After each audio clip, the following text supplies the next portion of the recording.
اور موجودہ پارلیمنٹ کی کارکردگی، اس کا جو انشاءاللہ تعالی سپرمیسی کی بات ہوتی ہے، پارلیمنٹ کے احترام کی بات ہوتی ہے، بالادستی کی بات ہوتی ہے، آپ کو زمین اور آسمان کا فرق نظر آئے گا. اور یہ بات کرنے کے پیچھے بڑی سالڈ گراؤنڈز ہیں، بڑے سالڈ آرگومنٹس ہیں. لیکن سب سے پہلی بات یہ ہوتی ہے کہ جب عوام ووٹ دے کے آپ کو پارلیمنٹ کا ممبر بناتے ہیں، کسی بھی جماعت کو رولنگ پارٹی بناتے ہیں، تو وہ ایک امانت آپ کے سپرد کرتے ہیں. اور وہ یہ امانت یہ ہوتی ہے کہ نہ صرف ان کی قسمت کا فیصلہ بلکہ پاکستان کی تقدیر کا فیصلہ اللہ کے بعد آپ نے کرنا ہے. پچھلی پارلیمنٹ میں یہ ہوتا رہا. سب سے پہلا فرق جو پچھلی اور اس پارلیمنٹ میں وہ یہ تھا کہ جو مرکزی لیڈرشپ تھی وہ پچھلی پارلیمنٹ کا حصہ نہیں تھی. پاکستان پیپلز پارٹی کے جو وزرائے اعظم رہے وہ پاکستان پیپلز پارٹی کی لیڈرشپ نہیں تھی، بلکہ لیڈرشپ جو ہے پارلیمنٹ کے باہر تھی. اسی طرح مسلم لیگ نون کی مرکزی لیڈرشپ نہیں تھی. ابھی انشاءاللہ چونکہ مرکزی لیڈرشپ خود ٹیک اوور کر رہی ہے اقتدار کو، تو لہٰذا پارلیمنٹ کے ویٹیج میں آپ کو انشاءاللہ اور جو اس کے اندر جو فیصلے ہوں گے ان پہ عمل درآمد کے حوالے سے بات کر رہا ہوں، بہت واضح فرق نظر آئے گا. ٹھیک پچھلی پارلیمنٹ میں جو قراردادیں پاس ہوتی رہیں، جو فیصلے ہوتے رہے، جو وزرائے اعظم وہاں پہ بیانات دیتے رہے، وہ جب بیانات دینے کے بعد جو پارلیمنٹ کے اجلاس کے بعد جو ان کی میٹنگز ہوتی تھی اس میں اکثر وہ فیصلے تبدیل ہوتے رہے. قراردادوں پہ یکسر ردی کی ٹوکری میں ان کو ڈالا جاتا رہا اور زبانی کلامی پہ پارلیمنٹ کی بالادستی کی بات ہوتی رہی، لیکن عملاً پارلیمنٹ جو ہے وہ آپ یہ کہیں کہ وہ صرف تقریروں اور بحث اور مباحثوں کا ایک ادارہ بن کے رہ گئی تھی. اب اللہ کے فضل سے پاکستان مسلم لیگ نون کی جو مرکزی لیڈرشپ ہے، میں اس پہ آگے بات کروں گا. اس وقت ہمارے ساتھ پلوش صاحب بھی ہیں. پلوش صاحب، پچھلی پارلیمنٹ میں آپ قائد ایوان تھے، آج آپ حزب اختلاف کی طرف جا رہے ہیں. اب یہ نہیں پتا کہ کیا کنڈیشنز پیدا ہوگی، لیکن ایک سوال تھا اور وہ الزام بھی ہے مسلم لیگ نون کے اوپر ہے، اب اس کو جتنا جسٹیفائی کرنا چاہیں، کہ جو مسلم لیگ نون نے 5 سال ایک فرینڈلی اپوزیشن کا کردار ادا کیا، یہ الزام ہے. آپ کے بارے میں بھی آنے سے پہلے یہ الزام آ رہا ہے کہ اب آپ نے وہ کردار ادا کرنا ہے ایک فرینڈلی اپوزیشن کا. آیا آپ جو ہے فرینڈلی اپوزیشن کا کردار ادا کریں گے یا ایک سخت اپوزیشن کا کردار ادا کریں گے؟ اور اس وقت پارلیمنٹیرین نے پارلیمنٹ کے حدود کا تعین پازیٹیولی نہیں کیا، جس میں خاص طور پہ یہ ہے کہ پارلیمنٹ کا کام صرف قانون سازی ہے، کوئی ڈیولپمنٹ ورکس نہیں ہے، کوئی ٹپے دار، کوئی ایس ایچ او، کوئی نلکا لگانا، کوئی روڈ بنانا، کوئی بلیک میلنگ، کوئی ہاتھ میں فائلیں لے کر بڑی بڑی عہدوں پر پوسٹوں پہ جانا جس میں بڑے بڑے corruption mega cases, OGRA cases, فلاں دس دیٹ، اور وہ قراردادیں جو پارلیمنٹ میں پاس ہوئی حکومت نے اس کو امپلیمنٹ نہیں کیا، جیسے کہ ڈاکٹر طارق فضل چودھری نے کہا. آپ سمجھتے ہیں کہ کیا ایز اے اپوزیشن اب اس کو آپ پارلیمنٹ کے حدود کا تعین کے لیے کہ یہ صرف قانون سازی کا ادارہ بنے، یہاں سے جو ہے وہ فائنانس کا میٹر، ڈیولپمنٹ کا میٹر، کرپشن کا میٹر، پوسٹنگ کا میٹر اور ایس ایچ او اور ٹپے دار کی اپوائنٹمنٹ کا میٹر، یہ سب نہ ہو؟ کیا آپ سمجھتی ہیں کہ وہ کردار ادا کرنے جا رہی ہیں ایک سخت اپوزیشن کا؟ کیا کہتی ہیں؟ ڈاکٹر صاحب، میں پہلے تو آپ کو مبارک دیتی ہوں. آپ نے پچھلے دنوں میں جو اچھے پروگرامز چند پیش کیے، میں سمجھتی ہوں کہ آپ کچھ ان لوگوں میں سے ہیں جنہوں نے سچ بولنے کی جسارت کی. ساتھ ساتھ میں آپ کو ایک آپ سے بھی سوال کرتی ہوں ڈاکٹر صاحب. میں آج شروع ہو جاؤں ڈاکٹر دانش کے پیچھے ہاتھ مطلب پڑ جاؤں کہ آپ بددیانت ہیں، آپ کرپٹ ہیں، میں شروع ہو جاؤں اور میں 5 سال یہ جانتے بوجھتے کہ ڈاکٹر دانش نے الیکشن میں جانا ہے، خاص طور پہ اس وقت جب الیکشن قریب ہو، میں شروع ہو جاؤں اور یہ کیسز آپ کے خلاف عدالتوں میں لگے ہوئے ہوں پچھلے 4-5 سالوں سے اور فیصلے نہ آ رہے ہوں ڈاکٹر صاحب، تو کیا آپ سمجھتے ہیں کہ یہ فیئر پلے ہے؟ کیا میں صرف آپ کی تذلیل، ایک پارٹی کی بدنامی اور اینڈ میں کیا ہاتھ آتا ہے کہ لوگوں کا اوپینین آپ چینج کرنے کے لیے اس قسم کی حرکت ہو اور ان لوگوں کے ساتھ ہو جن کا کام ہی الیکشن لڑنا ہے؟ یہ تو ڈاکٹر صاحب بساط بدلتی رہتی ہے. آج ماشاءاللہ میاں صاحب کی حکومت ہے، کل کسی اور کی ہو سکتی ہے، ہماری باری دوبارہ آ سکتی ہے، کوئی اور آ سکتا ہے، عمران خان صاحب آ سکتے ہیں. اب بات ڈاکٹر صاحب دیکھیں، جذباتی تقریر، آپ ایک جائزہ لیجئے کہ 2002 کا الیکشن تھا، اس میں واضح ایک پارٹی اس کو شکایت تھی، لیکن اس وقت میڈیا ایسا نہیں تھا کہ ویڈیوز، کلپس اور یہ سب کچھ چلے. 2008 کے الیکشن میں کسی نے ایسی شکایات دھاندلی کی ایز سچ اس لیول پہ نہیں اٹھائی. لیکن یہ وہ الیکشن ہے ڈاکٹر صاحب جو آپ مانیں گے جہاں بہت سی پارٹی، ہر پارٹی کو اپنی اپنی جگہ پہ تحفظات ہیں.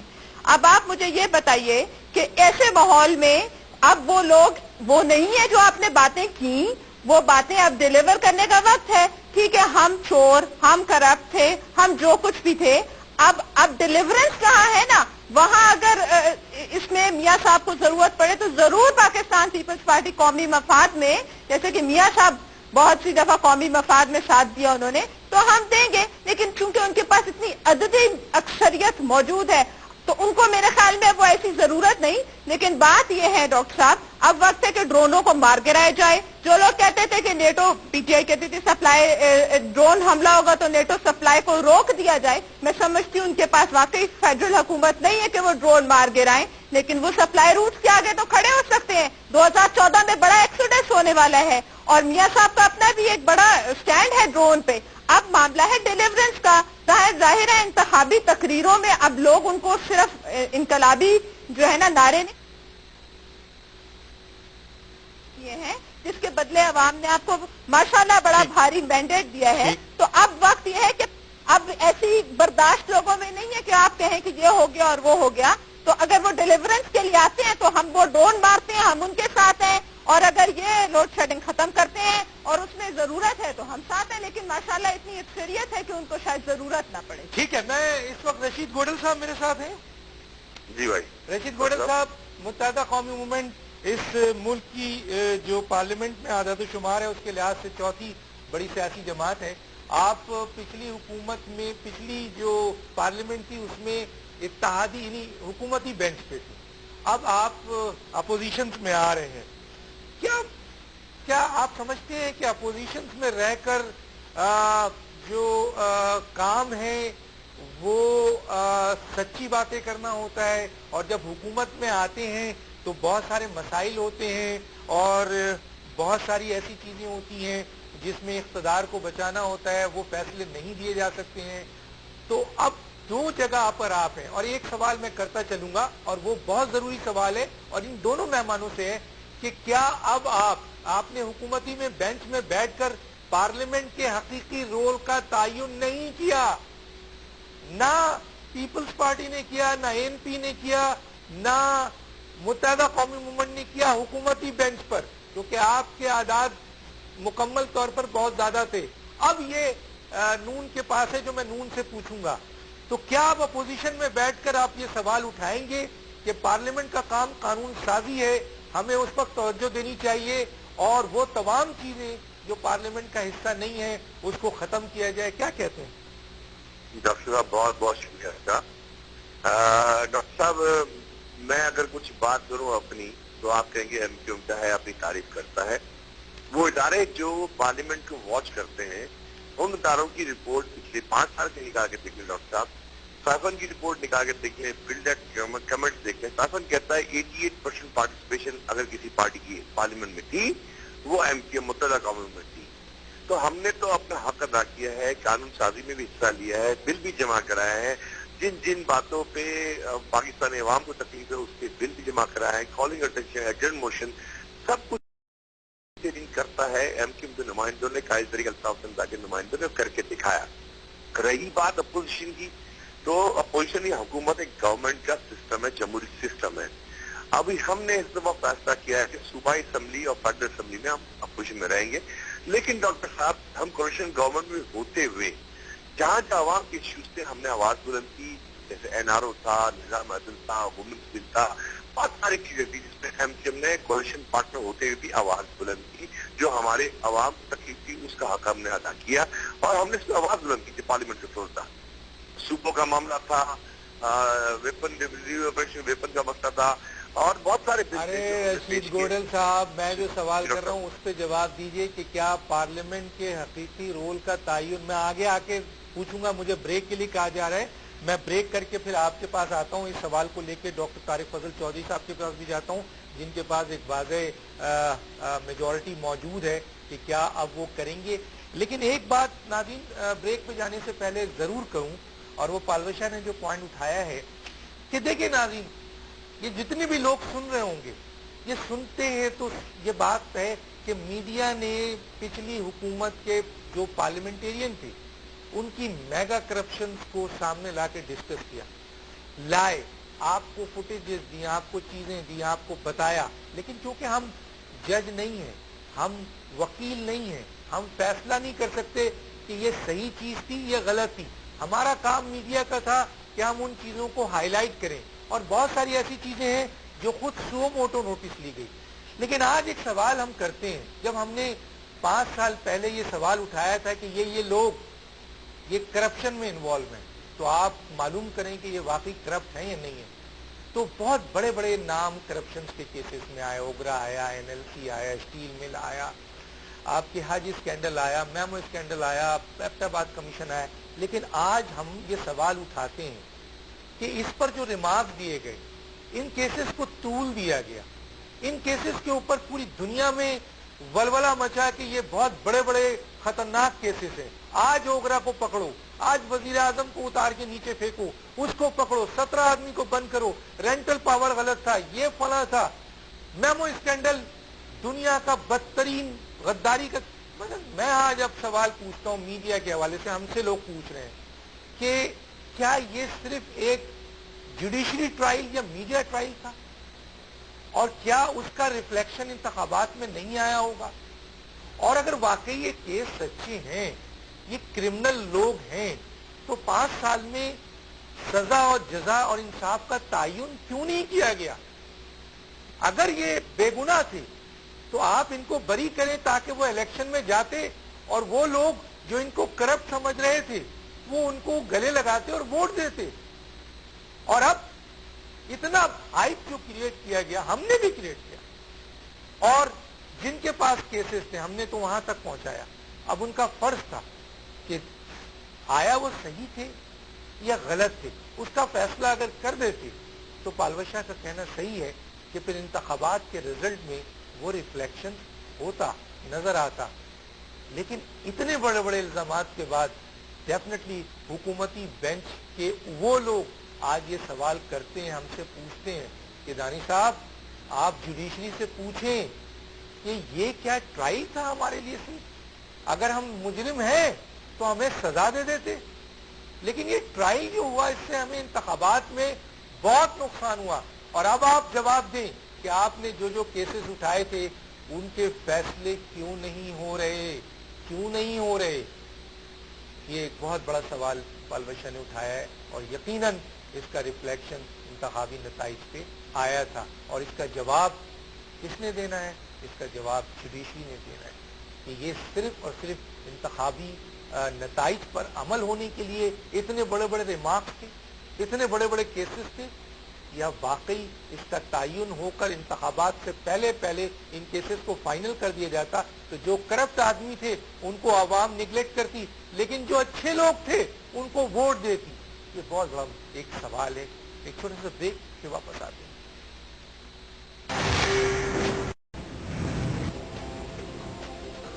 ویلکم بیک ناظرین.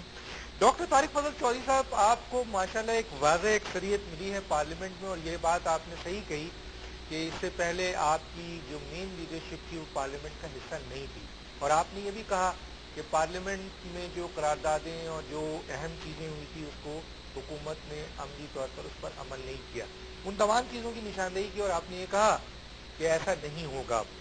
اور یقیناً جو حالات آپ نے دیکھے ہیں پاکستان پیپلز پارٹی اور اتحادیوں کے ساتھ کہ انہوں نے ان چیزوں کے اوپر عمل نہیں دیا جس کو میڈیا نے بار بار جن کی نشاندہی کی، تو یہ وہ چیزیں ان کے سامنے ہیں. اور میرا خیال ہے میاں صاحب شاید اب یہ رسک نہ لیں کہ کام نہ کر کے. لیکن جو میرا بہت اہم سوال ہے جو میں آپ سے پوچھنا چاہتا ہوں، آپ ایک بہت اہم پارلیمنٹیرین میں شمار ہوئے ہیں پہلے بھی اور اب بھی، اور مسلم لیگ نون کے ان لوگوں میں شمار ہوتے ہیں جو بہت سلجھے ہوئے لوگ ہیں.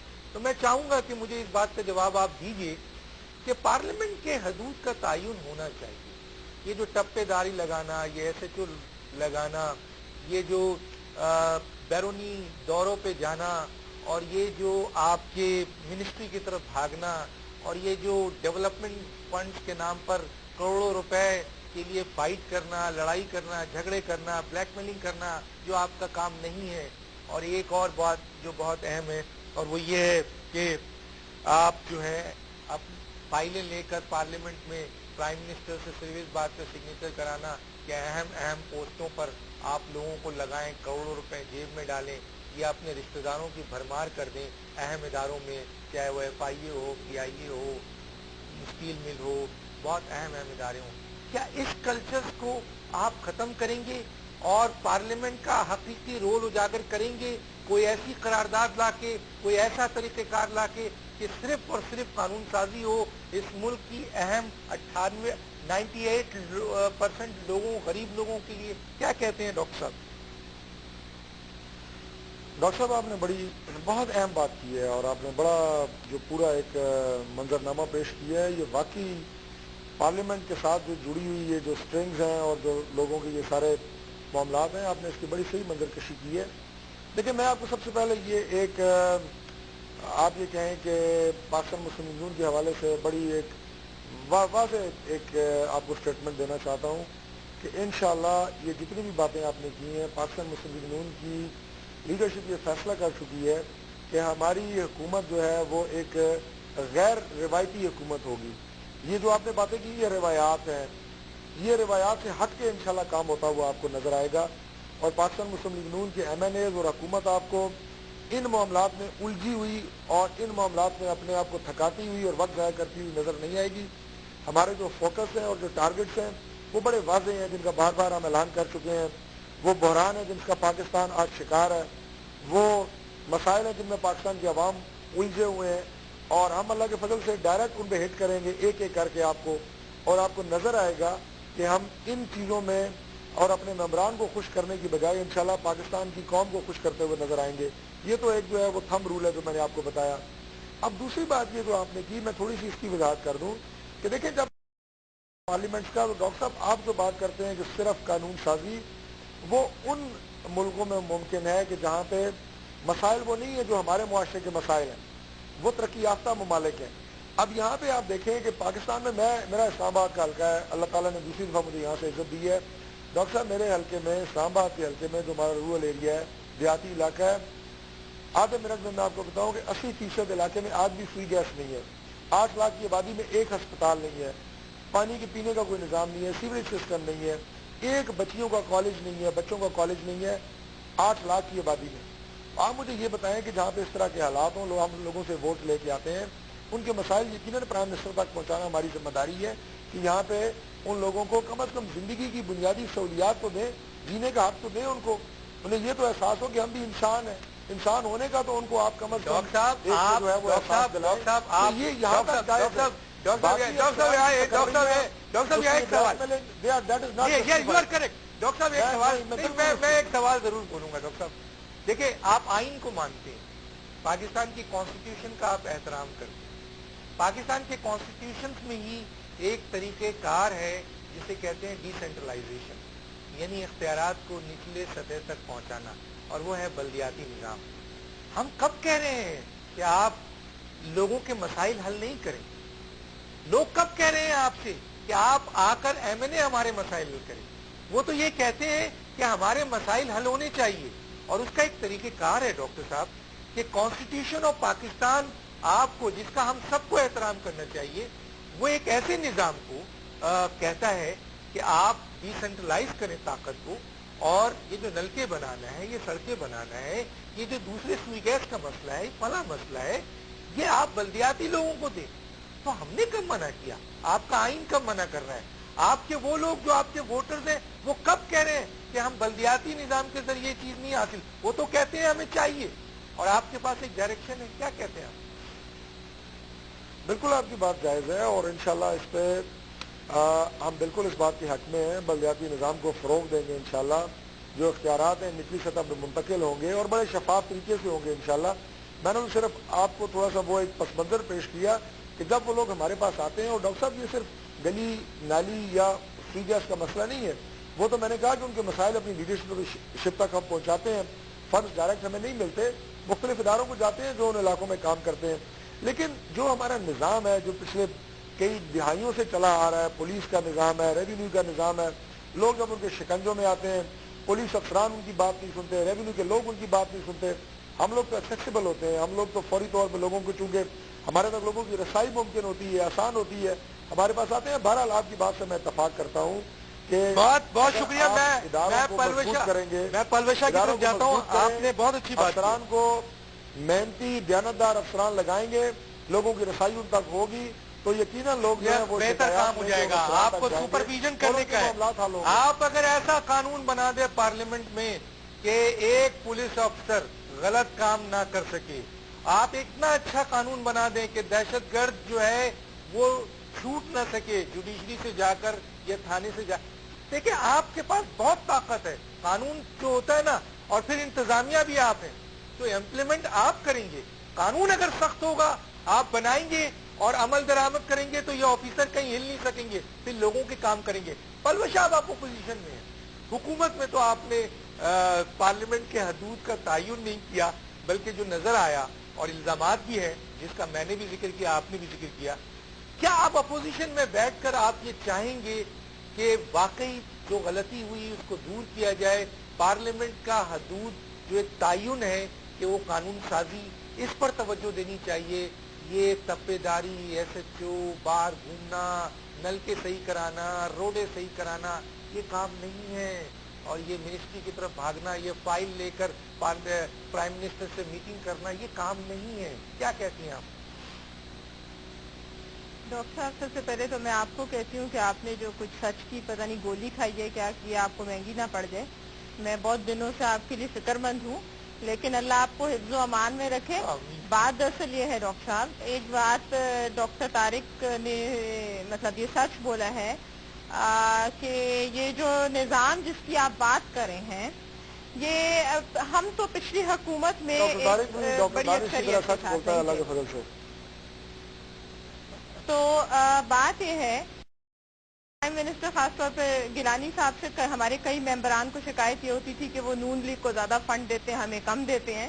لہٰذا فنڈز کا جہاں تک آپ سمجھ رہے ہیں اور ایک ریولوشن آپ سمجھ رہے ہیں، وہ آنے والا نہیں ہے ڈاکٹر صاحب.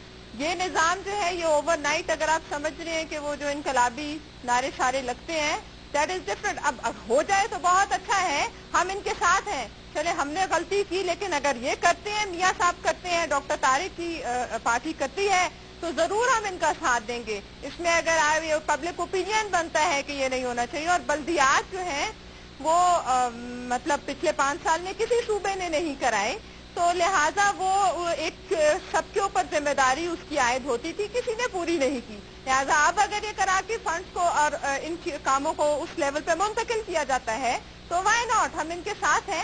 لیکن میں آپ کو ایک بات بتاؤں ڈاکٹر صاحب، اب آپ پوچھئے، اب پرانی باتیں تو چھوڑ دیں، جو ہونا تھا وہ ہو گیا. جو ایک نیگیٹو، جیسے آپ نے بھی اپنی برادری کو بھی، میں آپ کو مطلب اس بات پہ بھی مبارک دیتی ہوں، آپ نے ان کے بارے میں بھی بات کی، ایک کیمپین چلی، جو کچھ ہوا. اب لوگ چاہتے ہیں روشن پاکستان، لوگ چاہتے ہیں نیا پاکستان جس کی ہواؤں میں ڈرون نہ اڑے، جہاں ایک وہ کمپیوٹر گرافکس کے تھرو جو ہے نئے پروجیکٹس جو دکھائے جاتے تھے وہ بنے، اور اللہ کرے بنے، بلٹ ٹرینیں دوڑیں، سڑکیں بنے.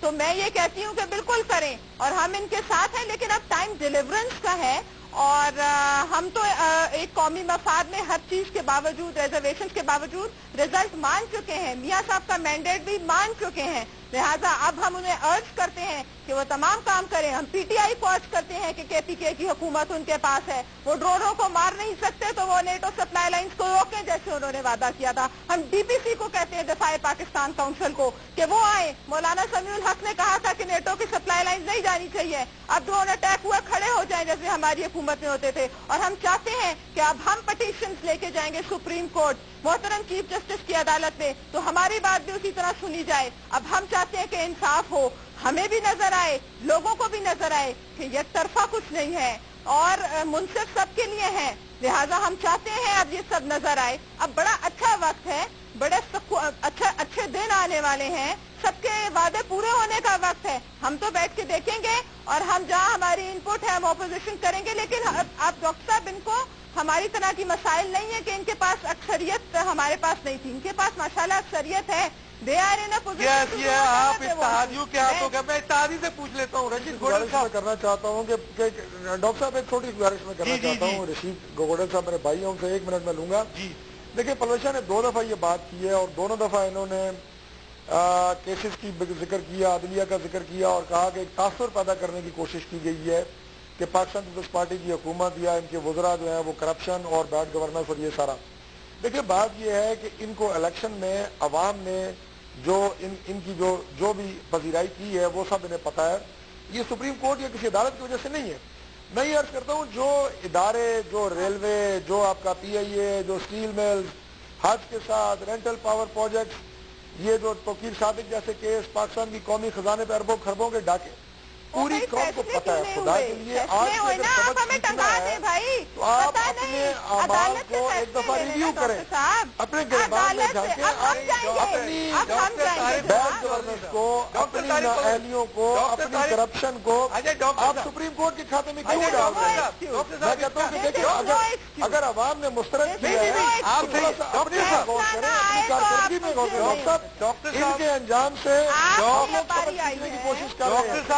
ڈاکٹر صاحب میں بڑی سنجیدگی سے کہہ رہا ہوں کہ ان کے انجام سے ہم سبق سیکھنے کی کوشش کر رہے ہیں. رشید گوڈل کو بھی پوچھنا ہے، مجھے ایک سوال کا جواب دیں. ڈاکٹر صاحب دل پہ ہاتھ رکھے، آپ بڑے سچ بولتے ہیں، بہت اچھے ہیں، میں بہت پسند کرتا ہوں، لوگ آپ کو پسند کرتے ہیں، مجھے میسج آتا ہے ڈاکٹر طارق فضل چودھری. بہت شکریہ ڈاکٹر صاحب، بہت شکریہ آپ کا. مجھے یہ بتائیے ڈاکٹر صاحب 5 سال میں ایک کیس بھی اس کا فیصلہ نہیں. اور میں اگر آپ کو کیس گنوانا شروع کروں ڈاکٹر صاحب، memo scandal, Abbottabad commission, N L C, OGRA, rental power, آپ کے لے لیجیے حج اسکینڈل، ایف ڈریم کیس، اور وہ کیا نام ہے لڑکے کا، اس کا کیس جو ریاض ملک صاحب کے ساتھ کیس ہے. دیکھیں ہم یہ نہیں کہہ رہے کہ اس کی یہ جو ہے یہ سب غلط کیسز نہیں ہیں، لیکن دیکھیں ایک سوال تو اٹھے گا. وہ سوال یہ اٹھے گا کہ اگر ان کیسز کے فیصلے نہیں ہوتے ہیں تو پھر یہ سوال تو اٹھے گا کہ یہ کیا صرف ایک ٹرائل تھا پہ ایفیکٹ پڑا ہے. اگر یہ فیصلہ ہو جاتا کہ حج اسکینڈل میں وہ آدمی غلط تھا اور اسے سزا ملتی، اور اگر وہ صحیح تھا تو شاید وہ اپنے علاقے میں جیت جاتا، لوگ اس کو ویلکم کرتے. کیونکہ اتنا بڑا ٹرائل ہوا ہے کہ لوگ نفرت کرنے لگے ہیں ان کیسز کی بنیاد پر ان لوگوں سے جن کے یہاں نام آ رہے ہیں. تو فیصلہ دینا چاہیے. آپ بھی اس بات پہ ایگری کریں گے کہ کیا ہے ان لوگوں نے، چلیں کیا ہے، لیکن فیصلہ تو دیں. بھارت رشید گوڈل صاحب کیا کہتے ہیں؟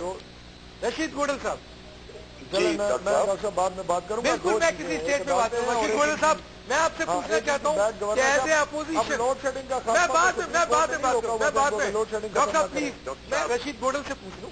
رشید گوڈل صاحب کیا ایز اب اپوزیشن میں آپ ہیں تو کیا ویسے بھی آپ نیچے سے آئے ہوئی جماعت ہوتے ہیں، وہ الگ بات ہے کہ آپ نیچے سے تو ووٹ جمع کرتے ہیں یہ کہہ کر کہ ہم مظلوم ہیں، جاگیرداروں کو، سرمایہ داروں کو، فلاں کو، یہ سارا کچھ آپ کہتے ہیں، لیکن اوپر میں آ کر آپ جاگیرداروں اور سرمایہ داروں کو ہی صدر بنا دیتے ہیں. اس وقت آپ کے سامنے جب ایک آدمی ہوتا ہے نارمل جسٹس سعید الزما صدیقی تو آپ زرداری صاحب کو ووٹ دیتے ہیں. جب فاروق لغاری کے مقابلے میں آپ کے وہ بیرسٹر صاحب ہوتے ہیں تو آپ فاروق لغاری کو دے دیتے ہیں.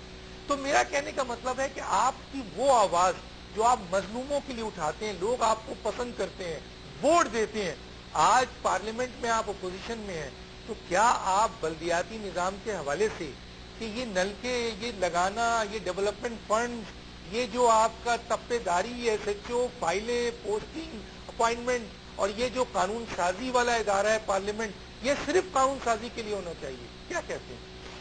بالکل ڈاکٹر صاحب میں آپ کی بات سے 100% اتفاق کرتا ہوں کہ قانون سازی کا ادارہ ہے.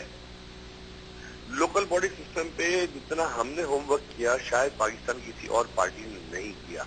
جتنی دفعہ ہم نے ڈیمانڈ کی کسی اور نے ڈیمانڈ نہیں کی. وہ ان کی مجبوریاں تھیں. وہ عوام کو جو 28 ترمیم کے بعد 17 صوبوں کو ملے تھے، صبح ان شہروں کو، ان ضلعوں کو، ان قصبوں کو دینا نہیں چاہتے. جیسے ایس پی جی ایل بنا تھا، Sindh People's local government ordinance بنا تھا، اس میں سندھ کے 5 شہر کو میٹروپولیٹن سٹی ڈکلیئر کیا گیا. ڈاکٹر صاحب 5 کا مطلب کراچی کے علاوہ 4 اور شہر. اس میں ایک اور شک لکھی ہوئی تھی 20 لاکھ یا اس سے اور آبادی بڑے والے شہر کو میٹروپولیٹن ڈکلیئر کیا جائے گا. تو اس کا مطلب تھا کہ سندھ میں 6-7 شہروں میں 2-5 سال میں ترقی کی وہ رفتار ہوتی